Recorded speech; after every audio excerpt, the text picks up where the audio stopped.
never been to acting school. I knew I was stinking to join up. They went back down the hallway, and everybody from that point had a meeting about whether they should call another actor, and they were going to get another colored one. I think Rayford Johnson was in the wing.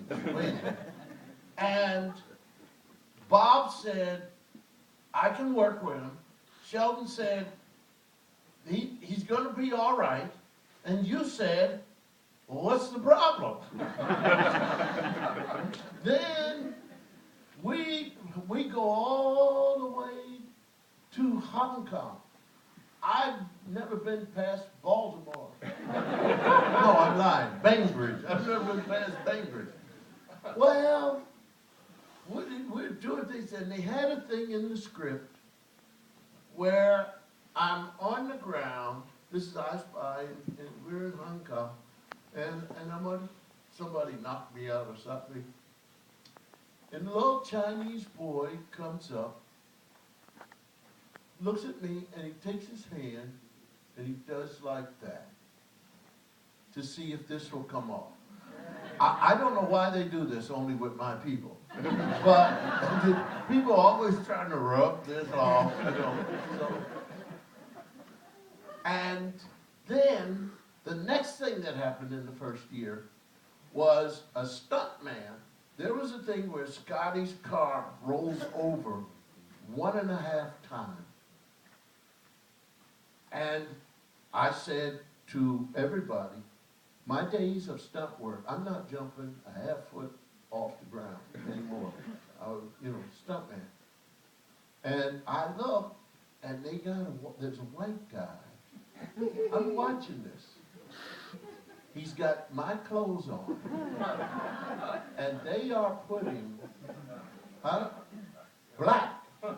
It's black all over his face. Now I'm going to tell you something very odd. When God made this color, God also did the color here. Your lids with my color are pink.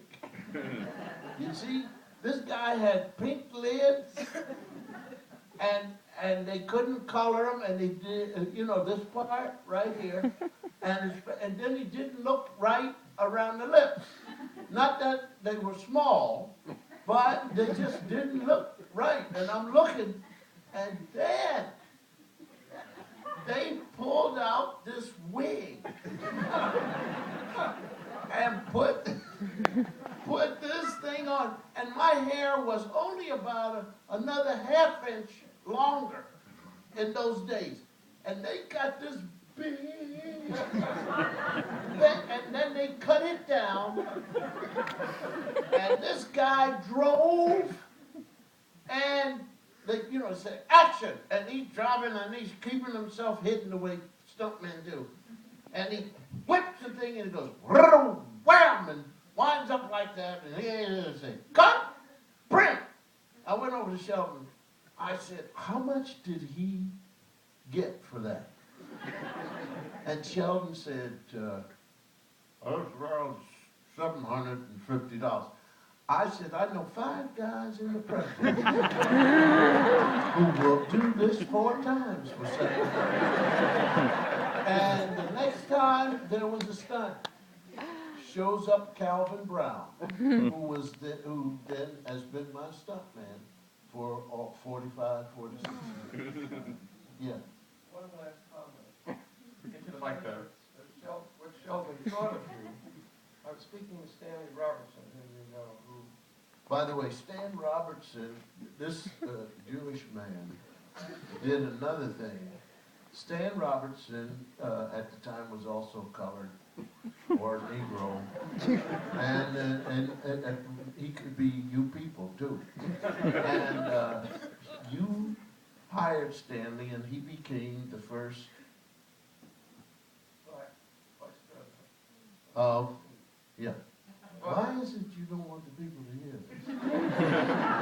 But I just to finish on Sheldon Leonard and Bill's story about whether he was going to make it. Stan Robertson and I were in a meeting that Stanley called to me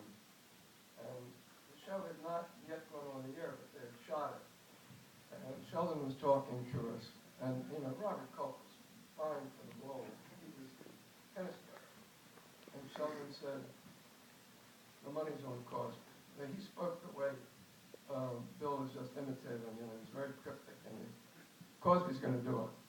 So they thought about you as someone who was going to really make it on television. I have no doubt of that.